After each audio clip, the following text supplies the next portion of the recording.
Robaste el dinero de nuestra familia, ladrona, gritó mi hermana frente a todos. Ella sonrió, creyendo que me había destruido, pero su sonrisa se congeló cuando revelé que yo era la dueña de su casa.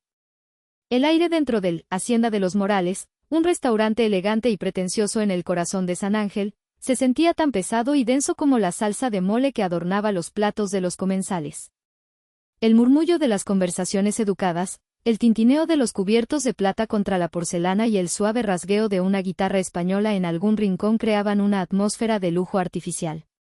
Un lujo que yo estaba pagando. Cada peso. Era el cumpleaños número 65 de mi padre, Arturo, y la tradición familiar no escrita dictaba que él, la hija exitosa, la arquitecta, se hiciera cargo de estas cosas.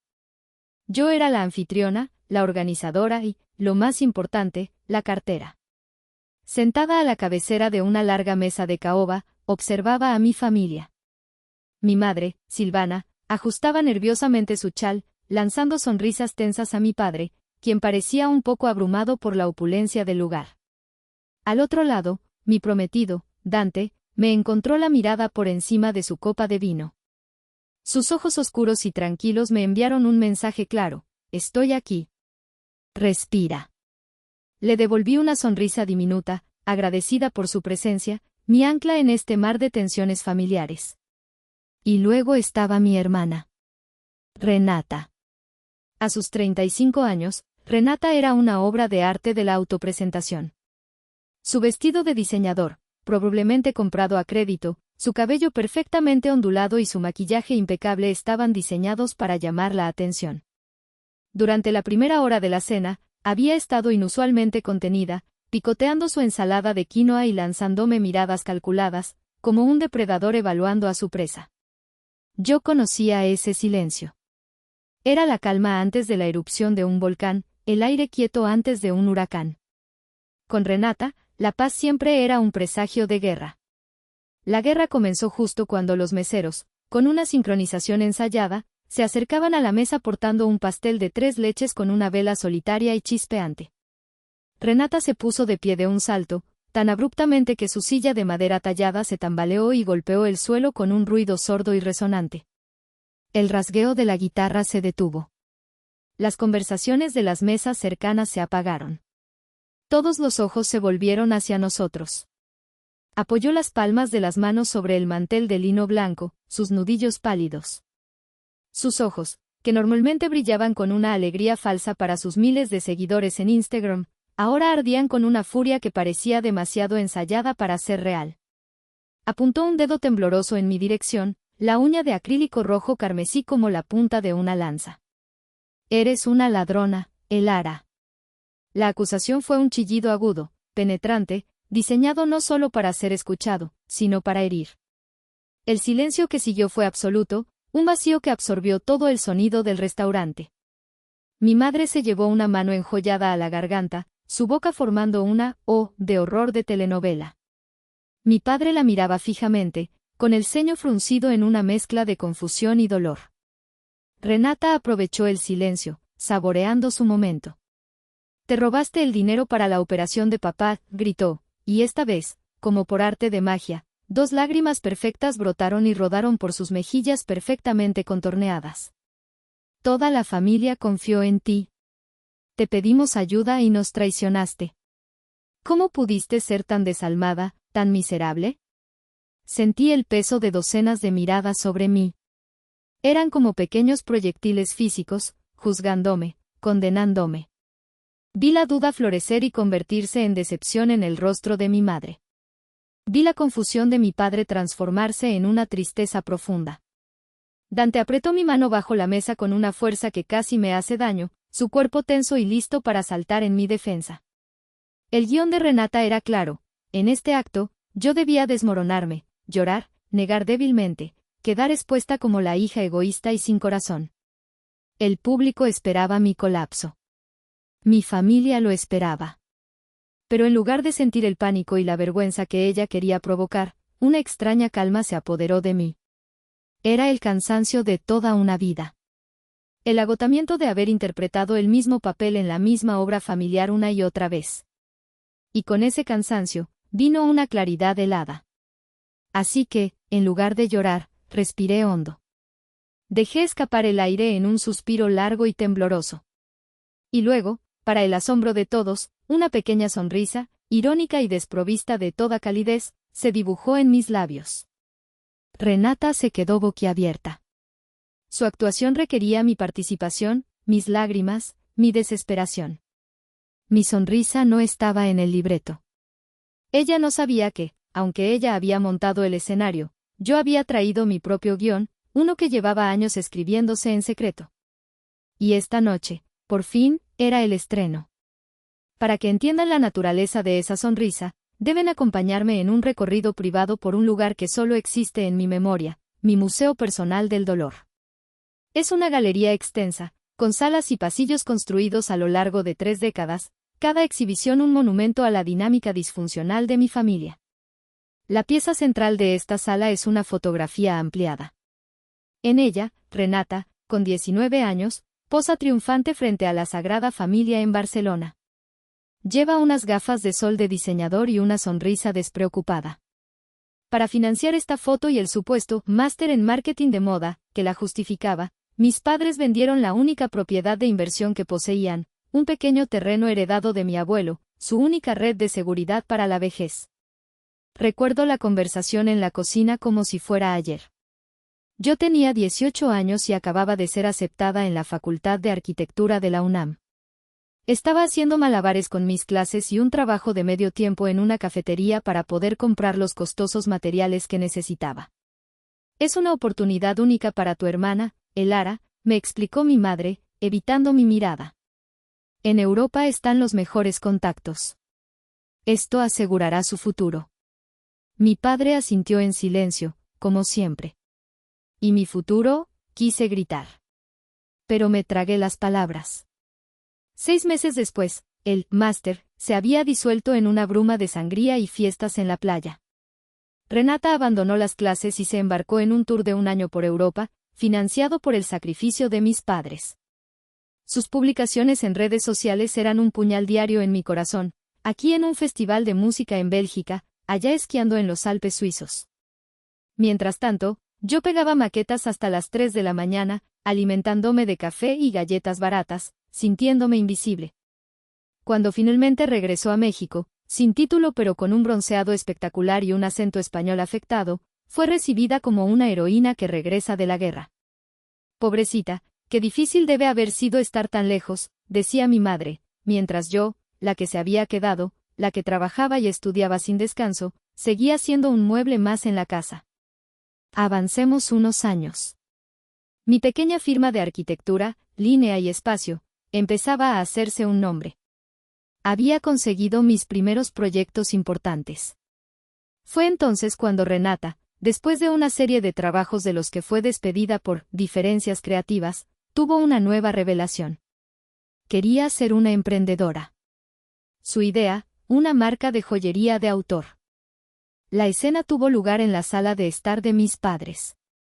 Renata me presentó un plan de negocios, garabateado en una libreta de Moleskine, lleno de clichés y sin una sola proyección financiera realista.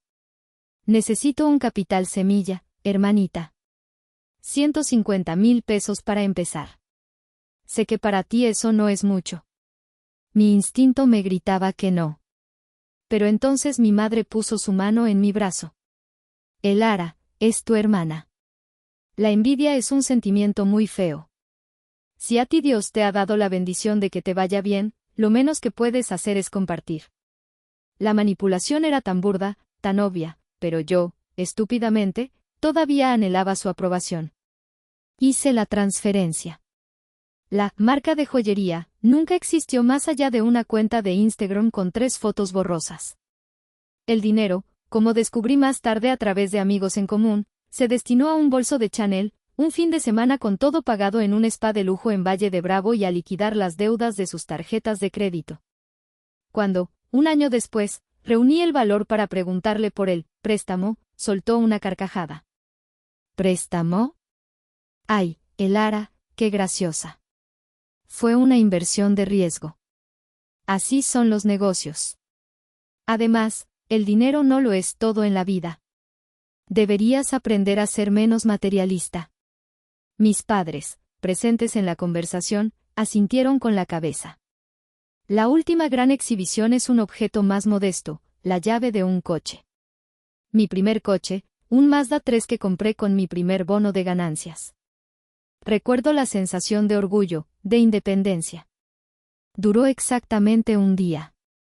Deberías darle una copia de las llaves a Renata, sugirió mi padre esa noche. Su coche ya está muy viejo y no es seguro. Entre hermanas deben compartir.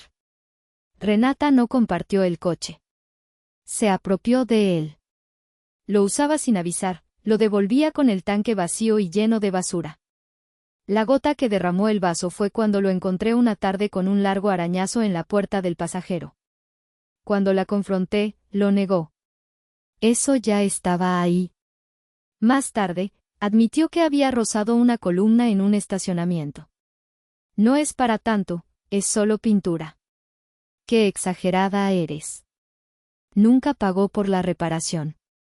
Cada uno de estos incidentes, y cientos de otros más pequeños, eran un recordatorio constante de mi lugar en la familia. Yo era la mula de carga, la red de seguridad, la hija funcional cuyo propósito era facilitar la vida de los demás. Mi amor se medía en mi capacidad de proveer. Mi valor, en mi utilidad. Así que, la acusación sobre el dinero de la operación de mi padre no fue un ataque sorpresa. Fue, simplemente, la culminación lógica de 30 años de historia familiar. La llamada de Renata había llegado un mes antes. Papá necesita un reemplazo de cadera. El doctor dice que son unos 250,000 pesos. Obviamente, te toca a ti. Avísame cuando tienes el dinero. Sinún, por favor, Sinún, ¿cómo estás? Era una orden. Cansada, agotada hasta el alma, le di una respuesta vaga: déjame revisarlo, Renata. Yo me encargo. Ella lo interpretó como una capitulación. Yo, en cambio, lo había dicho como una promesa a mí misma. Sí, me iba a encargar. Pero no de la forma que ellos esperaban. Porque lo que ellos no sabían era que, en las semanas previas a esa cena, yo había descubierto una traición mucho más profunda, una que hacía que todas las anteriores parecieran insignificantes.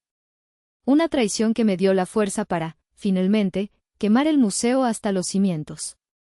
El catalizador de mi rebelión no fue la llamada exigente de Renata, sino un correo electrónico anodino que recibí una semana antes de la fatídica cena. Era una notificación automática de mi banco sobre oportunidades de inversión y gestión de patrimonio. Normalmente, lo habría borrado sin pensarlo. Pero ese día, algo me hizo hacer clic. Entré en mi portal bancario para revisar mis cuentas, por una corazonada, decidí echar un vistazo a una vieja cuenta de inversión que había abierto a nombre de mis padres años atrás, como un fondo de emergencia para ellos. Fue entonces cuando lo vi. Una bandera roja, una alerta legal parpadeando junto a la cuenta. Aviso de procedimiento de ejecución hipotecaria. Mi corazón se detuvo. Leí las palabras una y otra vez. Embargo. Deuda. Pérdida de la propiedad principal. La casa de mis padres. La casa en la que crecimos, en la colonia del Valle, con su pequeño jardín y sus muros llenos de nuestras fotos de la infancia. El mundo pareció inclinarse sobre su eje. ¿Hipoteca? ¿Deuda? Mis padres vivían de forma modesta pero, hasta donde yo sabía, sin problemas. ¿Qué demonios estaba pasando? Sin pensarlo dos veces, marqué el número de mi tío Lázaro, el hermano menor de mi madre. Tío Lázaro es un notario público, un hombre cuya vida se rige por la ley, el orden y una honestidad brutal. Es la única persona en mi familia que nunca me ha pedido nada. Tío, soy el Ara. Perdona que te llame así, pero necesito tu ayuda. Es sobre la casa de mis papás. Le expliqué el aviso del banco. Al otro lado de la línea, hubo un silencio tan largo y pesado que pensé que se había cortado la llamada. Finalmente, suspiró. Ay, sobrina. Sabía que este día llegaría. Siéntate, por favor. Esto es difícil. La historia que mi tío me relató fue una crónica de engaños, debilidades y sacrificios absurdos. Hacía 2 años, Renata, en su búsqueda perpetua de dinero fácil, se había involucrado en una estafa piramidal con criptomonedas. No solo perdió sus propios ahorros, que probablemente provenían de mí, sino que convenció a varios inversionistas para que le dieran dinero. Cuando la burbuja explotó, se encontró con una deuda masiva y amenazas de gente muy peligrosa. Desesperada, acudió a nuestros padres. Y ellos, en un acto de ceguera parental que todavía me cuesta comprender, hicieron lo impensable. Sin decirme una palabra, hipotecaron la casa familiar para darle a Renata el dinero y sacarla del apuro. No queríamos preocuparte, hija, esa fue la patética excusa que le dieron a mi tío cuando él se enteró por casualidad. Tú trabajas tanto, no queríamos ser una carga más.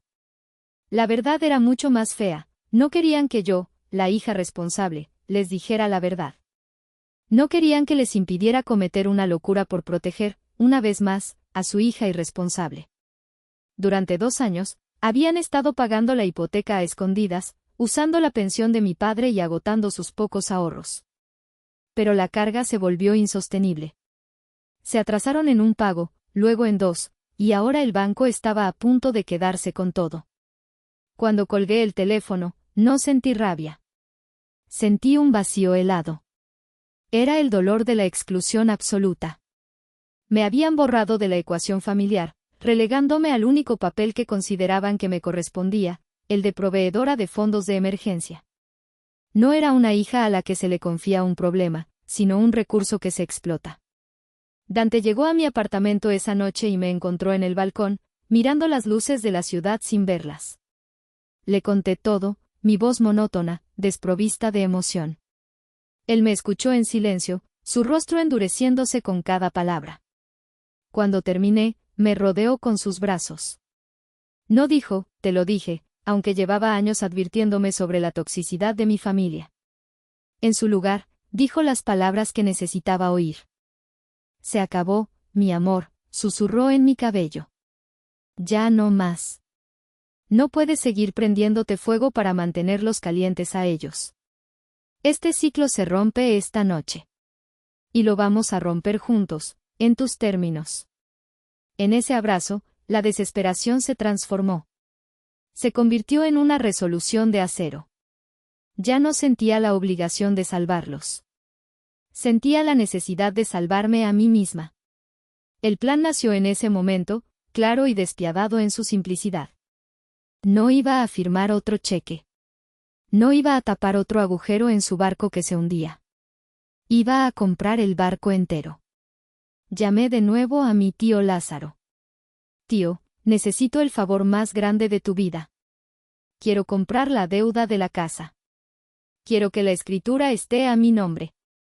Y quiero que se haga antes del sábado. Hubo una pausa, y luego escuché una risa grave y satisfecha. Sobrina, moveré cielo, mar y tierra. Es hora de que la justicia, aunque sea poética, se haga presente en esta familia. Los días siguientes fueron una carrera contra el reloj.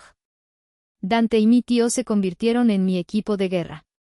Hubo reuniones con abogados, llamadas tensas con ejecutivos bancarios, transferencias de fondos que vaciaron una parte considerable de mis ahorros de toda la vida. Finalmente, el viernes por la tarde, un día antes de la cena de cumpleaños, recibí una llamada de mi tío. Felicidades, Elara. Eres la nueva dueña de la Casa Mendoza. Al colgar, sentí un torbellino de emociones, triunfo, miedo, tristeza y un poder embriagador. Tenía en mis manos el destino de mi familia. Y la cena de cumpleaños de mi padre, el evento que Renata había elegido para mi ejecución pública, se había convertido, sin que ellos lo supieran, en el escenario de mi coronación. De vuelta en el restaurante, el eco de mi revelación sobre la cirugía ya pagada todavía resonaba en la mesa. La primera grieta en la fachada de Renata se había hecho visible. Su acusación de robo ahora parecía ridícula, mal informada. Pero en lugar de retroceder, ella hizo lo que siempre hacía, dobló la apuesta. Claro, siseó, recuperando parte de su compostura. Lo pagaste para poder controlarnos. para poder restregarnos en la cara tu dinero. Ese es tu truco, Elara. Siempre has sido una manipuladora fría y calculadora. Crees que somos tus empleados, no tu familia. Renata, por favor, basta, suplicó mi madre. Estamos en un lugar público. No, mamá. Estoy harta de quedarme callada, continuó, ahora poniéndose de pie de nuevo, interpretando su papel de víctima agraviada. Estoy harta de que nos mire por encima del hombro. Ella se fue, construyó su vida y nos dejó atrás, y ahora vuelve y cree que puede comprar su camino de regreso a esta familia. El dinero no lo es todo, Elara. Nosotros tenemos amor, tenemos un hogar. ¿Tú qué tienes? Esa fue la señal. La palabra clave. Hogar. Dejé que su retórica se agotara. Dejé que la última de sus acusaciones envenenadas se disipara en el aire. Luego, con una calma que la enfureció aún más, me dirigí a ella. ¿Crees que te juzgo, Renata?, pregunté en voz baja, pero mi voz se proyectó con una claridad absoluta. No, yo no te juzgo. Yo simplemente tengo recibos. Me incliné hacia adelante y abrí mi bolso de cuero. Saqué una delgada carpeta de cartón que había preparado meticulosamente esa misma tarde. La puse sobre la mesa con un sonido suave. Ya que estamos en una noche de verdades, dije, abriendo la carpeta, seamos honestos sobre las finanzas.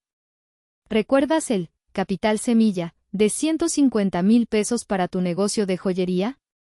Saqué una copia de la transferencia bancaria y la deslicé sobre la mesa hacia ella.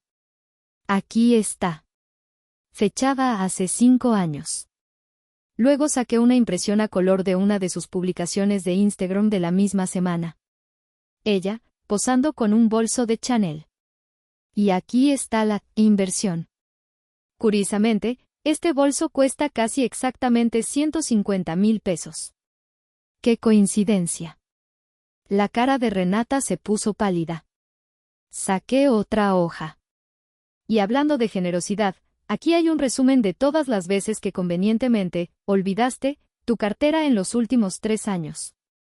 He sumado un total de 32,700 pesos en comidas y cafés. Aquí está el desglose, por si quieres revisarlo. Mi padre carraspeó, incómodo.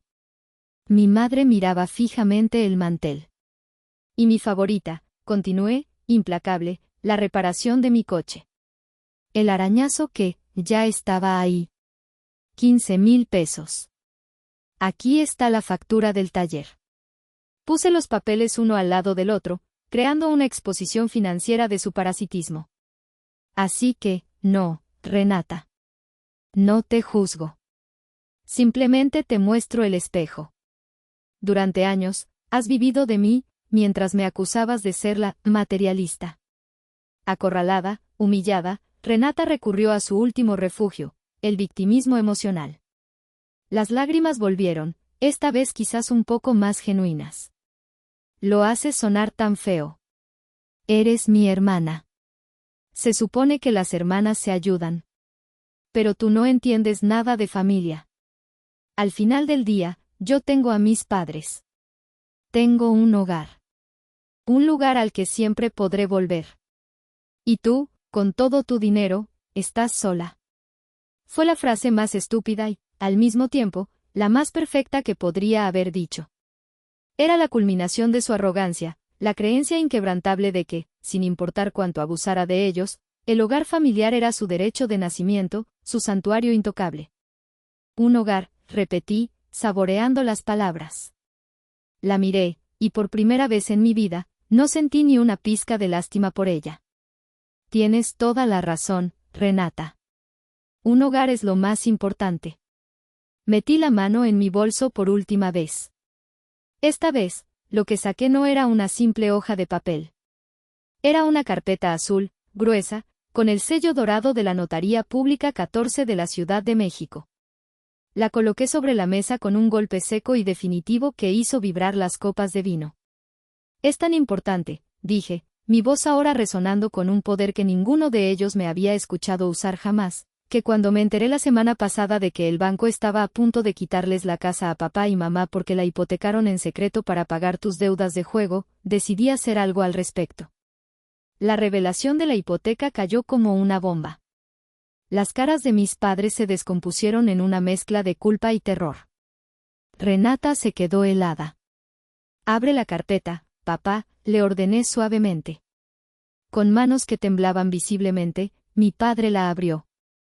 Dentro, en la parte superior, estaba la escritura original de la propiedad, con sus nombres. Y debajo, un segundo documento, un certificado de transferencia de título de propiedad, debidamente notariado y sellado. En la sección del nuevo propietario, mi nombre estaba impreso en letras negras y claras, Elara Mendoza de la Fuente. Compré la casa, papá, anuncié a la mesa silenciosa. La deuda con el banco está liquidada. Ya no hay hipoteca. Ya no hay riesgo de embargo. La casa está a salvo. Mi madre soltó un sollozo ahogado, una mezcla de alivio y una nueva y terrible comprensión. Mi padre simplemente miraba el papel, incapaz de articular palabra. Dante me apretó la mano, un gesto de apoyo silencioso y firme. Pero mis ojos estaban fijos en Renata. Su rostro era un lienzo de horror.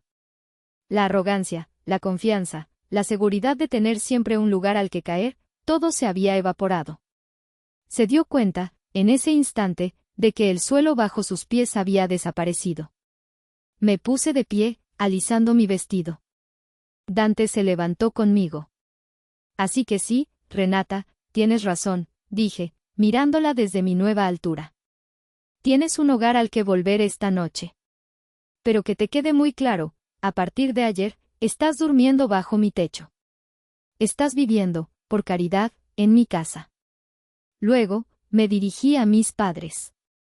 No voy a echarlos. Pueden vivir ahí el resto de sus vidas, sin pagar un centavo de renta. Considérenlo el último cheque que firmaré para esta familia. Pero se acabó. Se acabaron los rescates, los préstamos, las emergencias. Se acabó el dinero. Finalmente, volví a mirar a mi hermana. ¿Y tú, Renata?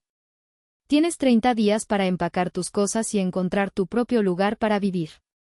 Es hora de que aprendas lo que significa la palabra hogar, ganándotelo por ti misma. Sin esperar una sola palabra más, me di la vuelta.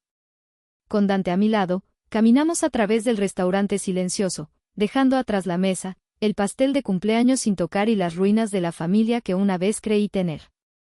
Afuera, el aire fresco de la noche de la Ciudad de México nunca se había sentido tan puro, tan liberador. Mientras nos alejábamos, no miré hacia atrás. Por primera vez en mi vida, sentía que no estaba huyendo, sino caminando hacia adelante. En el coche, las lágrimas que había contenido finalmente brotaron, una mezcla catártica de dolor por lo que había perdido y un alivio abrumador por lo que había ganado, a mí misma. Ha pasado un tiempo desde esa noche. Fiel a mi palabra, no he vuelto a darles dinero. Mi relación con mis padres es distante, cortés, llena de las cosas que no se dicen. Renata, según supe por mi tío, se mudó a un pequeño apartamento con una amiga y, por primera vez en su vida, tiene un trabajo de verdad. A veces, en la quietud de la noche, me pregunto si fui demasiado dura, si había otra manera. El dolor de romper con tu propia familia es una herida profunda, que cicatriza lentamente. Pero luego recuerdo esa sonrisa fría en el restaurante, y sé que no era una sonrisa de crueldad, sino de liberación. La sonrisa de una prisionera que finalmente ha encontrado la llave de su propia celda. Y ahora les pregunto a ustedes, que han sido testigos de mi confesión. ¿Hice lo correcto? ¿O debí haberles dado una última oportunidad? Gracias por escuchar mi historia. Si te ha llegado al corazón, si has sentido la frustración y el alivio conmigo, te invito a que te suscribas al canal. Cada historia que compartimos es una batalla por la justicia, por encontrar nuestra propia fuerza y por construir una vida que valga la pena celebrar. Sigue defendiendo tu verdad, y nos vemos en el próximo capítulo.